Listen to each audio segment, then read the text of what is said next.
Ladies and gentlemen, 104 Indians deported from the United States under the Trump administration have reached Amritsar and are from Punjab, Haryana, Gujarat, Maharashtra, Uttar Pradesh, among others. Not the first time that illegal Indian immigrants have been deported from the United States, but what is hugely different from possibly a first, in fact, is the manner in which they have been deported. It's not the civilian passenger planes instead. It's the United States of America's military aircraft that's been used for the deportation. Trump's political posturing to convey a sense of urgency. But what does this mean for India, and how should this be read? As this is just the beginning of a series of planes that are to bring home illegal Indian immigrants from the United States, and in fact to the rest of the countries as well. Whether all will be in military craft, that's something we will have to wait for. Remember, United States has 5.4 million Indian Americans. At least two-thirds of them are first-generation immigrants. India, of course, has maintained that they welcome the return of Indian citizens who are illegally in the United States, but have also placed on record that the 400-day wait for visas doesn't serve India-US ties well. I'm being joined at this point by Shashi Tharoor, who's a Congress MP elected from Kerala, but not just that, he's also been the former MOS External Affairs. Thank you very much, Mr. Tharoor, for joining us. Good evening. My first question, sir. 104 Indians have been deported. Even you've said this. It isn't a first. Has happened under several US presidents, including Trump's predecessor, Joe Biden. But what's a first and very distinct is the use of US military aircraft for the deportation. How do you see that?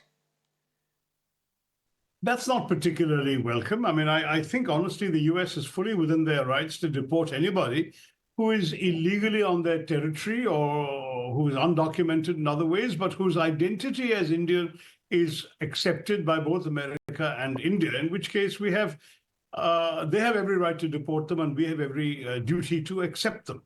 But there is no need to send them in military aircraft. There is no need to handcuff them, as some reports allege happened with some people. And therefore, I think it's important for us to say to the Americans that whatever is done, it should be done with suitable respect for the dignity of these Indian citizens and for our own respect for us as a country, that we don't treat Indians badly. I mean, I think that's something that's important for us to bear in mind. Mr. Tharoor, let's just stay on this point a bit more. Because is the use of military aircraft Trump's political posturing? Is it a change in the urgency for the United States? How is this supposed to be seen by India and Indians? So this is the main difference, because there's actually nothing particularly new about people being deported. As I have mentioned before, 1,100 of them have been deported in the past of our own nationals under Biden, not under Trump. And that was in the fiscal year ending September of 2024. And we knew there would be more coming because since October 2020 alone, the US Customs and Border Protection officials have detained nearly 170,000, almost 2 lakh Indian migrants who were attempting to cross the border illegally from either Canada or Mexico. And so these are all people who are subject to deportation. And since they had passports with them, we know they're Indian, we'll certainly expect to take them back. The numbers may even be larger on the whole because there are 725,000 undocumented Indian immigrants in the US as of 2022. But in the past, what has happened is that periodically, the Americans have issued an amnesty, and a lot of these people have simply stayed on and become regularized. That's why the number of Indians in America is pretty large. Not every one of them went legally as, say, students or H-1B visa holders and then got regularized and converted. Many of these are people who went illegally and then got regularized. With Mr. Trump, I think that period is over. There won't be any amnesties. There'll only be expulsions. And that is happening not just to Indians. There have been flights to Colombia, flights to Mexico, flights to El Salvador. And we're going to see more and more people being sent back to other countries because Trump made that a major campaign point. And as you rightly said, Sneha, the urgency that Mr. Trump is showing is to demonstrate something to his base, that he's taking decisive action on something that matters to his base. So I have very little doubt that we're going to see more plane loads more rapidly. But it would take an awful lot of plane loads to bring 725,000 people. And I don't know how far that's going to go. Some of the people concerned are very productively employed and making a difference to their communities. And there may be some local pressure to keep them there. I think it's the ones who are, first of all, in detention centers who are being sent back. And then only will we see people being rounded up from other places. But those who are already engaged in work and so on, they might still be safe for a while, but God knows how long, because Mr. Trump has made this into a politically important issue. Mr. Tharoor, let's just look at some numbers. I was just going through the record. In fact, between 2021 and 2024 itself, there's been at least a 400% increase in deportation of illegal Indian immigrants or migrants, whichever way we look at them. And this is just between 2021 and 2024. So this is a big India problem as well. Look, I mean, the fact is that if there are more people being sent back, it's because there are more people going. And in fact, I wrote an article last year in which I asked the question why there are so many going, and that too from states that are supposed to be doing relatively well. There was this notorious case of an Indian family of 4 who were trying to cross illegally into the US from Canada, who froze to death on the border in the winter of January 2022. And it turned out they were a fairly affluent family from one of India's more prosperous states, Gujarat. So what's going on? Why are people from Gujarat and Punjab and other places? It's not, in the case of Gujarat, it wasn't unemployment, I don't think. I think it was really a situation to do with, in many cases, the fact that people are constantly looking for a better life. Now, I'm afraid America has no obligation to take people who sneak into their country without authorization. And that is an entirely reasonable stand. Every country has its own immigration laws. We do too. And at least in theory, any illegal immigrant found in our country is also subject to deportation. We have deported a few foreigners, nothing like the numbers the US is talking about, but we have deported a few foreigners every year that I'm aware of. So we do it. Every country does it. It's just that in America, because it's been such a magnet for people looking for a better life, there's been a much larger number involved. And curiously enough, the number of Indians has been growing. Even in the days of Amritsar, I must say the BJP government has not been able to retain as many people at home. Even in a prosperous state like Gujarat or Punjab, people are leaving in large numbers, and many of them, unfortunately, are choosing to go illegally. Mr. Tharoor, in fact, President Trump and Prime Minister Modi are going to be meeting each other shortly. How significant is it going to be, particularly in the light of what's happened over the last few days and the military craft being used for this deportation, the entire deportation process? How much of it is going to really focus on the discourse? To be honest, you're probably right that Mr. Trump will want to raise it. I don't see any reason for Mr. Modi to raise it. But if Mr. Trump raises it, I think all Mr. Modi can say is that Mr. Trump is within his rights to send these people back. But he should do so in a decent manner, ideally on civilian aircraft and without any handcuffs or other inappropriate treatment. They're illegal, send them back. They have a home in this country and they'll be sent back to their homes by the government of India. Government of India will receive them as it has received all the previous plane loads of deportees. It should be done without any unpleasantness. That's the only thing that we can say. I don't think that from our point of view, we have any objection to offer, and I don't think we should be objecting. Thank you very much, Mr. Tharoor. Thank you so much for your time and joining us. Thank you, Sneha. All the very best. But let me add one last thing, which is I want India to be a land of hope again. Our much wanted economic success story has not produced enough jobs, enough opportunities, enough employment, and better standards of living for too many people. And that's why these people are leaving. I want a day when these Indians will stay in India and make India prosper. And I hope that the government and all political parties will unite in ensuring that we create a better India that people will not want to leave, rather than object or protest when they're being sent back for doing something that's against the law. Thank you, Mr. Tharoor.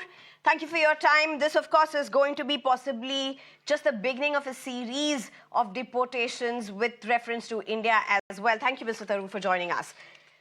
Well, let me just introduce my panelists at this point. I'm being joined by Manish Barriar, who's a political analyst, Kamruzman Chaudhary, who's a political analyst, as well as Ashok Sajjanhar, who's a former ambassador, of course, Kuldeep Singh Dhaliwal, who's the NRI Affairs Minister from Punjab. Thank you very much, all of you, for joining us. Mr. Ashok Sajjanhar, first to you. We just spoke to Mr. Tharoor about how should India really be looking at it all, particularly a military craft being used for this deportation. In your career, have you seen something like this being used, a military might, to bring in possibly illegal immigrants, which of course shows a lot of urgency, but largely which has been a very civil operation, a very excise excise wing operation now being taken up by the military. How much should one read into this and how much should just one leave it aside? Okay, couple of things, Sneha. I think why Mr. Trump has decided to do this, and it's not only the military aircraft C-17 that are being sent to India. They're also being sent to the other places, where the illegal deportations have taken place, whether it is to Colombia, to Mexico, to El Salvador, etc., etc. It is the military aircraft that have been used. Now, I think we also need to bear in mind that the cost for this transportation is borne by the US side. It is not, the cost does not come upon India. So it is their call as to how they are going to send these people. But I'm told that transporting them by the military aircraft is much more expensive than it is, if you were to use a civilian aircraft. That having been said, I think definitely... At least 5 to 7 times. Yeah, so, Mr. Sajjanhar, this is very interesting because on one hand, you have somebody like an Elon Musk who has been appointed by the government in very special circumstances to ensure there's efficiency in the government, there's cost cutting in the government, all of that. And then you have suddenly a military aircraft being used for deportation purposes, almost 5 to 6 times more the cost for each person being deported for that matter. Yeah, you're right. But, meaning, I think as far as Mr. Trump is concerned, for him, his image is paramount. That is supreme. And this is, these are early days, and he wants to make send out this message, this very strong message, that he's a strong man, he's a strong person, he will do what he says. And, that is why, and this is a show of force, by sending this military aircraft.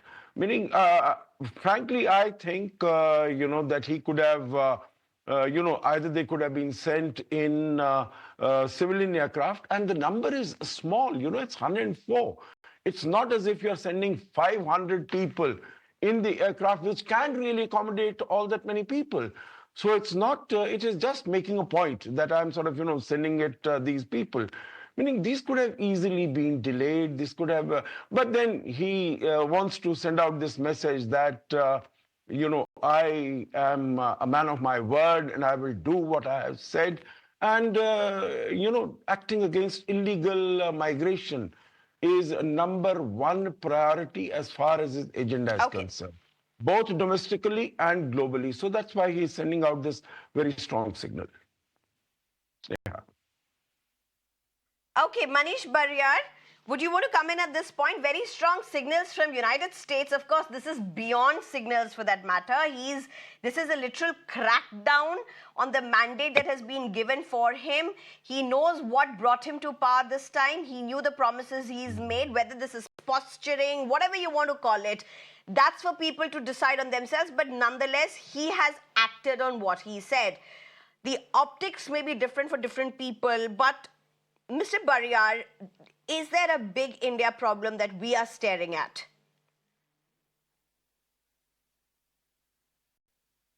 Good evening, Sneha ji, and good evening to your viewers and my co-panelists.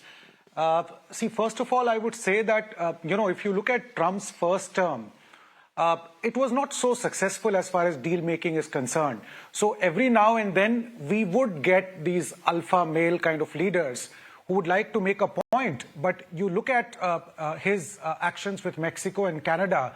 Now, both these tariffs are now delayed for 1 month. Now, in this case, I would say that it's diplomacy. I don't feel really good at all that military aircraft has come. I think a lot of people are kind of justifying the fact that, okay, it's their call, but I don't think it's good because it doesn't send a very good signal to the rest of the world that you are sending a military aircraft to India. And we are an emerging superpower. I think this could have been avoided. But having said that, in diplomacy, you look forward and you look for your day to come. I'm sure India would have one day where we would be able to give some kind of a reply to US also. But I don't think it's a problem. I think the government of India has really been nimble-footed. It has shown very good tact, and which Indian government did that during first term also. So here also you will see that we've conceded few things. For example, obviously, as Mr. Shashi Tharoor also said, that we have to accept it, and that's there is an agreement and you can't do anything about it. But I think if you look at in this budget, there are a couple of tariffs, we quietly reduced it. And it's two friendly countries, two countries who are emerging and they are cooperating as well as fighting. So they are collaborating. So there would be some give and take. And it is a fact that we export them to them more than we import from them. So obviously they have a upper hand as far as business is concerned. And from that matter, I think India is taking the right steps. I don't consider this as a problem. As you would see that we are in negotiation. I'm sure Prime Minister, when he goes there, H-1B visa issues, as well as the number of time it takes, I think around 400 days or something for US visa, these issues would be raised. So I think anything which is in the realm of legal, those issues would be raised, and India-centric interests would also come into the picture. Kamruzman Chaudhary, please come in at this point, because, when I asked Mr. Barriar about the fact that this is a big India problem, this just seems to be getting worse because, of course, India has positioned itself and is an emerging superpower. India had, and Mr. Barriar himself said that possibly very soon India will be in a position to give a response as well. In relation to the military aircraft, as it were. But nonetheless, Kamruzman Chaudhary, we are also literally staring but not acknowledging the elephant in the room. Absolutely, Sneha, you got it right. The biggest problem that I see as of now is organizing a Howdy Modi event in the US. When Narendra Modi ji goes there, because all those illegal immigrants are deported before even Narendra Modi is landing in the US shores. But jokes apart, the basic point out here is that we have got a very lackluster foreign policy, particularly while dealing with countries like the US, China, or Russia, or other superpowers in the world. When Trump was elected, our honorable foreign minister was there in the US. He was having some backroom negotiations, and those negotiation results we could see in Nirmala Sitharamanji's budget this year. Some tariffs of imported goods from US like the Tesla and XYZ, the duties were reduced. This does not come on a backdrop of a very good relationship or a backdoor negotiation with that. If India had reduced the duties on American products, what is it getting back in reciprocal? Nothing. A plane load of illegal migrants out here. Now, the basic point is that, according to Pew Research, Indians are the third largest illegal community in the United States after El Salvador and Mexico. Look how Trump is threatening the BRIC nations also, which India is a part of. So the basic point that I want to say out here, there needs to be a total revamp of the India's policy towards the US, who cannot arm twist us into anything that they think is right. Mr. Manish Barriar and Kamruzman Chaudhary, to both the points that you have spoken about the lackluster diplomatic stand of India, that's something I'll take to Ashok Sajjanar and let him respond to that. But I have to ask you both a question about this. Why is India not being able to control this? Of course, we may have our brickbats for Donald Trump. That's a different part of it, and that's also what we are discussing. But it's also about setting one's home in order and how India needs to deal with this. I believe I'm being joined right now by the family member of one such deportee who has arrived today. Do we have her with us right now? Can I have a name, please? Whom am I speaking to?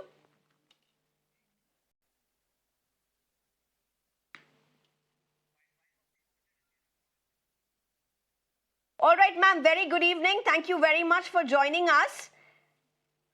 Ma'am can you give us your name and can आप हमें बता पाएंगे कि आपके husband किस कब आप उनसे मिली हैं शायद आज वो वापस आ गए हैं आपको खुशी तो होगी कि वो वापस पहुंच गए हैं सेफ आप अपना नाम बता पाएंगी और आप बता पाएंगी कि आपके हस्बैंड किस सर्कमस्टांसेस में यूएस गए थे किस हालात में यूएस गए थे मैम मेरा नाम कुलजिंदर कौर है मेरे हस्बैंड डोंकी के थ्रू गए थे हमारी बात तो 1 नंबर से हुई थी कि 1 नंबर में वो अमेरिका में भेजेंगे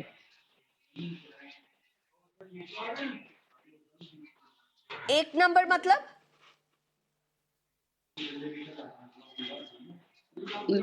1 नंबर में 1 नंबर से भेजेंगे कि मतलब कि कोई मतलब कि 2 नंबर पे नहीं क्योंकि डोंकी वगैरह कुछ नहीं लगेगी तो डायरेक्ट फ्लाइट में मैं आपको भेजूंगा अच्छा अब क्या कहा गया था कि कैसी नौकरी देंगे कितना सैलरी मिलेगा क्या कहा गया था आप लोगों से मैम सैलरी तो कोई बात नहीं हुई थी मैंने पेमेंट की है 42 लाख रुपया एजेंट को कितने 22 लाख 42 लाख 42 lakhs ये 42 lakhs आपको क्या कहा गया था किस लिए आपको ये पेमेंट 42 lakhs का किस लिए देना पड़ा था आपको क्या कहा गया था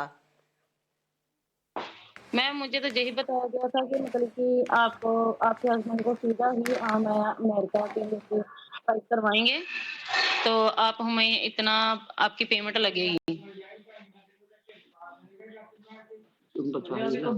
अच्छा कुलजिंदर जी आप हमें बता सकती हैं कि आपके हस्बैंड या आप क्या काम करते हैं पंजाब में आप क्या काम करते थे कहाँ रहते हैं और आपके हस्बैंड वहां पे क्या काम करते थे कहाँ तक उन्होंने पढ़ाई की है कुछ बता पाएंगे अपनी फैमिली के बारे में मैम हम तो खेती बाड़ी का काम करते थे यहाँ पर पहले जब मेरे हस्बैंड गांव पे रहते थे तो खेती बाड़ी का काम करते थे हम अच्छा आपने ये जो 42 लाख रुपीस जो आपने पे किया था एजेंट को आपके पास इतने पैसे थे या आपको कहीं से उधार लेना पड़ा जी मैम उधार ही लिए हैं सभी ब्याज पर हैं अच्छा कुलजिंदर जी एक आखिरी प्रश्न आप अपने पति से मिली हैं आज क्या बोला आपके पति ने आपको मेरे पति ने यही बोला कि हम बॉर्डर तो क्रॉस किया है बट चौकी में से उन्होंने एक हफ्ता भी नहीं रखा कि कुल मिलाकर 3 दिन रखा उसने वहां पर तो तीसरे दिन उन्होंने मतलब कि कोई रिपेयर नहीं किया तो उसने वहां पर डिपोर्ट कर दिया अच्छा और वहां पे जब वो यूएस में पहुंचे थे उनको एजेंट की तरफ से उनसे कोई बात करने के लिए कहाँ जाना है किससे बात करना है उनके एजेंट वगैरह उनके साथ कांटेक्ट में थे या एजेंट से भी कोई कांटेक्ट में नहीं थे कोई कांटेक्ट में भी आज 21 दिन हो चुके हैं कोई कांटेक्ट में नहीं था आज 21वें दिन से हमें ये खबर सुनने को मिली कि उसको डिपोर्ट किया गया है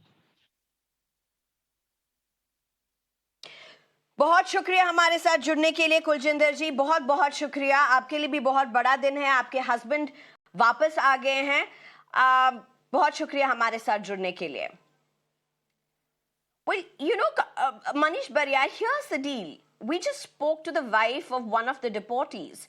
She's just met her husband. 42 lakhs is what they have paid to an agent and he's absconding. 21 days since the family has not been able to touch base with this agent. And this is a story after story after story after story. I mean, every day this happens to somebody in some of the states, whether it be Punjab, Gujarat, Kerala, this just seems to be repeating. This is India's failure as well, isn't it? So I would say that it's very unfortunate, but Sneha ji, I think you are being very harsh on our country.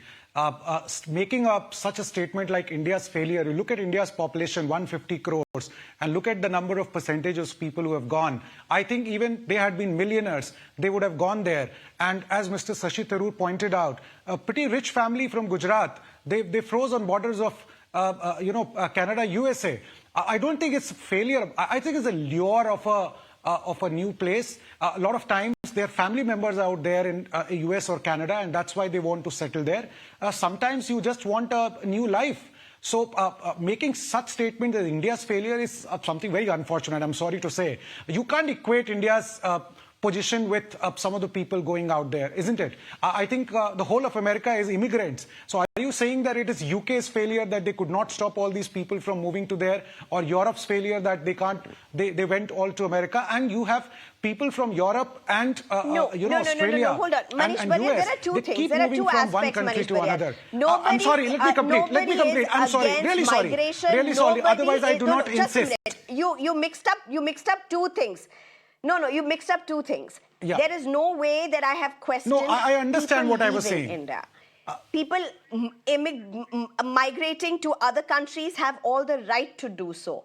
But the fact that Indians seem to be falling prey to an unregulated system of fake agents, fake agencies repeatedly. Absolutely. I agree with you 100% on that. Absolutely. Sneha ji, you need to do a separate program on that. You go to Punjab, any hinterland, any place there, you would find big hoardings, and advertising. You just type anything and on Google you will be flooded with people. Even you will get calls that I'm going to send you out. This is a problem which is there in our country, and this is not now. Indians have been migrating illegally to US and Canada for long years, especially from some of the states like Punjab and Kerala and some other states also. And these are rich states. So you can't even say that it is states' failure. Per capita income is very high, right? You look at some of the states like Bihar, or from, let's take up Jharkhand or Odisha or West Bengal, you won't face this, you won't find these kind of people going there. I think it's a cultural issue. I'm not blaming, I'm just pointing out, it seems to be a cultural issue. It seems to be a connecting issue. You have family members, a lot of people, and maybe these people like the kind of life it is there out in US. So to blame a country for that, it would be very unfortunate. It is a social problem which needs to be solved. I have all the sympathies, but I think that there's a lot of messaging which has to go from states that what is going wrong out there, right? Even from central government. But I don't think that this is a huge India problem as such. Even the earlier question, which Mr. Kamru talked about, 1 minute I will take. He said that Indian diplomacy has failed. Look at President of Sri Lanka. He has come and he has thanked India for what we have done to that country, and says our land is not going to be used by any enemy country which is detrimental to India's interest. India has India saved itself by having a very good relationship with Russia, and we get very cheaper oil. So I think Indian diplomacy has been with Saudi Arabia, you look at the whole of Middle East, Modi has been such a success. I don't know on what basis he makes some unsubstantiated statements. Listen, I don't know, Manish Barriar, why are you getting ties into this? I do not think we are questioning diplomacy. I do not think we are questioning by any means the diplomatic stance that India has with other countries. That's not the terrain of our discussion. Mr. Kamru was, and you can, of course, respond to that, and you did. But I'm again bringing the discussion back to what really we are trying to focus today. And Kamru's man, to what Manish Barriar said is also an important point. Let's draw the point out of that. And he's saying there is a social problem, there is a connect problem. But can any problem be seen in isolation with a political will? Has India handled the issue of illegal migrants with an iron fist? And India, of course, means not just the central government, but also state governments. Yeah, Sneha, you see, BJP government has been saying there are around 20 million illegal Bangladeshis and Rohingyas into our country who have illegally entered India and eating away our resources in India. American government is saying that illegal Indians have been migrating to the US and Canada and whatnot. This is a migration. If you consider it on a social angle, it is a social angle. But most of these migrations are happening for economic reasons. Leave aside the Rohingyas who have come through a third country through Bangladesh into India for a different purpose altogether. Now the response of the US government need to be taken up by the BJP government. Why should the Supreme Court come out here and give the Assam government 15 days time to deport 63 illegals who have been kept in the detention center in Assam? Why can't India walk the talk? Because the Bharatiya Janata Party government wants to cash in on this illegal migrants issue or illegally Bangladeshi immigrants issue into its own politics. But the basics out here is that Trump has started this after he won the election. As Mr. Tharoor has said before, that it's a continuous process that has been happening from the US to India. But the basic societal problem, if we need to ask, is where are the jobs in India? Why are the youths migrating? Is it because of a better life? Is it because of a better job opportunity? Or is it just for the sake of migrating? These are the questions that the government need to address. And particularly states, affluent states like Gujarat. Why should Gujaratis be, after all, migrating? And the most of the people that have been arrested, I believe around 1,75,000 have been arrested in the US. And around 30 to 35% are said to be Gujaratis out there. What is the social problem in Gujarat? Let Narendra Modi's government answer this question first. Okay, Manish Barriar, a minute to you because I want to go to Ashok Sajjanhar. After that, I have some very important question because we're also talking about diplomacy. No one better than him to put that in context for us. But of course, Manish Barriar, you have the right to respond to the counter made right now. No, again, we were not in that Bangladeshi issue as such. He keeps blaming, government for raking. He himself is doing that. Our entire discussion was on this American issue, but then look how he has brought that issue. It shows that his intent is not good, right? Government has not said anything of late, and I think government has been well within its right to, even Shashi Tharoor talked that we can always deport, we can as well as do that. But I think the Indian government has been quite sensitive, and we have taken a very legal route for that. And I don't think there is any, a polarization or such kind of thing on that. It's the other way around. It shows, in discussions, I didn't bring it, but he brings it. So it's very unfortunate. But I think we need to see, but along with, if I'm not too sure that 30% of them are Gujaratis, but yes, what we can talk about is, I would say that it's more of a social problem. The rest 65%, you will see that 50% would be, which he left it. I don't know why he left that. It would be from Punjab. Right, and some of the people from Kerala. All these three states are pretty good in terms of human development index, pretty good in terms of job opportunities they get, pretty rich. I don't think job opportunities is the only reason why people would go and invest 42 lakh rupees and then go. I think there are other issues which are there, which obviously is a problem. And I agree with you. It's government has to take it much more seriously, and it's becoming the image problem also. It's like a pandemic. We need to really educate our people that there's nothing out there, and here it is much, much better. And especially if you're going illegally, it's not correct. All right. Mr. Ashok Sajjanhar, if I can get you in at this point. Mr. Ashok Sajjanhar, no one better really to put this in context for us. With your experience, with what you have seen, of course, we are seeing so many instances of late. We are going to see several more deportations in times to come with far more sense of urgency. We don't know whether all of that will be with military aircraft, but nonetheless, it's going to happen if that's the number that we are really looking at in terms of the illegal migrants that have been identified in US, particularly Indians. Mr. Sajjanhar, put this in context for us. Is this an India problem that India has not been able to rein in? No, there are two things, Sneha, here. One is in terms of getting these illegal migrants from outside. So, that as I think Shashi Tharoor also said, I also mentioned, this has been happening earlier also. This is not the first time. And it will go on, meaning it is basically our policy has been that if there are illegals and if they are proved to be Indians beyond doubt, we have no problem in bringing back. The other question, related question, is That's of true. human trafficking, that the other two gentlemen were talking about. And I think that the Indian government is very serious about, ensuring that there is no human trafficking. That is why these people who have come, they will be debriefed. Our people will speak to them. They will go after all these touts who have sort of, all the middlemen who have sort of, taken from poor people 42 lakhs. They've taken this money on loan. They would have sort of, let out their lands. They would have sold out their lands just for this opportunity. And for 42 lakhs, anyone can start a very good, decent business here. So, that is another part of the problem. But I think this one is, the issue was discussed when Prime Minister Modi called Mr. Trump on 27 January. And, in both the readouts from the White House as well as from the MEA, it was mentioned that this issue of illegal migration was discussed. And Mr. Trump had said that Prime Minister Modi will do the right thing. And we have been doing the right thing. Now, as far as, if you permit, just a couple of comments on, what one of the gentlemen said about India's foreign policy. I think Prime Minister Modi's foreign policy has been a remarkable success.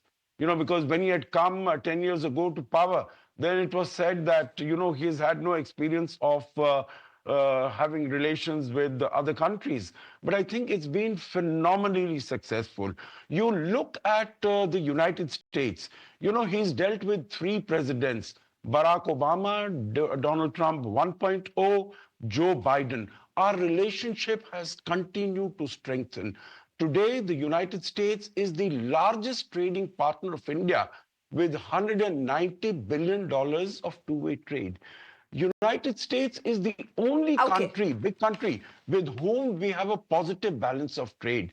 In area of defense, in geostrategic matters, when China is a threat on our borders. I don't think, Mr. Sajjanar, that's a point of doubt in terms of how our diplomatic ties have been panning out with countries. One of your I don't think that's really... Your panelist was mentioning, so I thought I must I understand your him, response to where that is coming. Educate him a little I bit understand where you're coming India's from. policy. But Yes. allow me, sir, I'm being joined right now by Kuldeep Singh Dhaliwal, who is the NRI Affairs Minister from Punjab.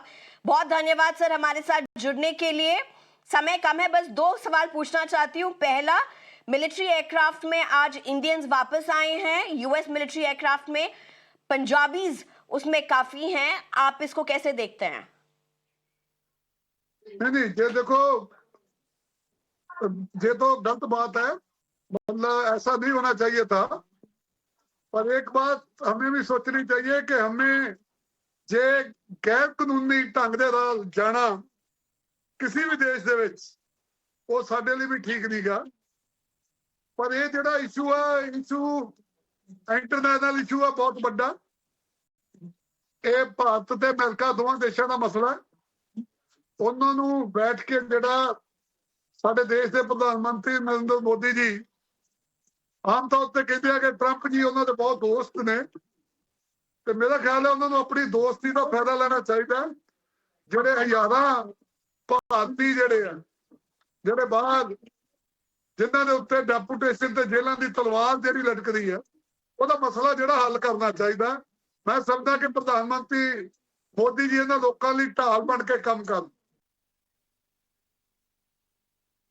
नहीं धालीवाल जी, आप क्या चाहते हैं आप prime minister Modi से कि Indians जो illegally गए हैं वहां पे उनको वापस ना भेजा जाए? वो जाके बोले ट्रम्प से, अब इलीगली गए हैं तो वापस भेज रहे, वो तो यूएस वापस भेजेगा. बट सवाल ये उठता है कि जो वापस आ रहे हैं उसमें से काफी लोग पंजाब से भी हैं. आप इसमें क्या स्टेप्स लेंगे?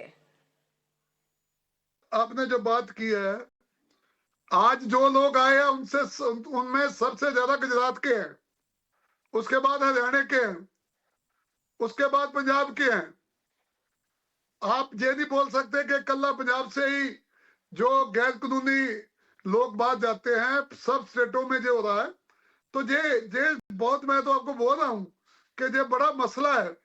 और भी आने वाले दिनों में जो लोग आएंगे, पहले ही बहुत खबरें आ रही हैं कि उसमें गुजरात के बहुत लोग हैं, महाराष्ट्र के बहुत लोग हैं और हरियाणा के बहुत ज्यादा लोग हैं। सो मैं समझता हूं कि जे इंटरनेशनल इशू है तो इस इशू ਨੂੰ ਜਿਹੜਾ प्रधानमंत्री नरेंद्र मोदी जी ਨੂੰ ਪਹਿਲ ਕਰਕੇ ਅਮਰੀਕਾ ਦੇ ਰਾਸ਼ਟਰਪਤੀ ट्रंप जी ਦੇ ਨਾਲ बैठ के इस मसले ਦਾ ਜਿਹੜਾ हल ਕੱਢਣਾ ਚਾਹੀਦਾ। मैं ਤਾਂ मेरी वचन ਜਿਹੜੀ है। बहुत बहुत शुक्रिया हमारे साथ दालीवाल साहब जुड़ने के लिए, बहुत शुक्रिया। Well, we're totally out of time, but I do want to thank our panelists at this point. Manish Barriar, Kamruzman Chaudhary, thank you very much for joining us. And of course, Ashok Sajjanar, Ambassador, thank you so much for your time.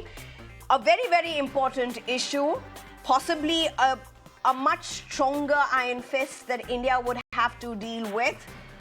Because internally, this is a challenge for India and about how India is perceived worldwide as well, across states for that matter, but also a lot more expected when it comes to India-US ties as well. Thank you very much for joining us.